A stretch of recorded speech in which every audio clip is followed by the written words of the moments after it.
Sëriñ Tuubaa xaadu loxo laahu maxtaaru loxo nee na boo yaakaaree ni yaa gën kenn te yowmal xiyaam ñëwut ban àtte leen nga mucc moom mu bañ a mucc xamal ne loolu nga yaakaar kat boroomuk réer ak ko xelam matul ak koo xam ne day naw jëf ak ko saytaane jay kooku rek mooy xalaat lu mel noonu. ñu bàyyi ci xel bu baax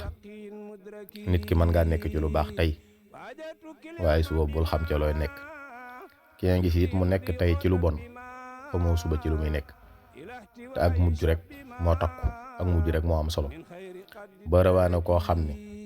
ci lu baax rek ci la daan xëy gontu ca mu xëy benn bés rek bàyyi lépp jël weneen yoon. waaye gis nan ba tàyyi it koo xam ne ci lu bon rek la daan nekk ci ay caaxaan rek mu xëy suba bàyyi lépp dëgmal lu baax kon mujj gu rafet rek moo am solo. yàlla nañu ko yàlla defal te dolli ñoo fayal Sëriñ Tuubaa xaadalahul maxtaaraloo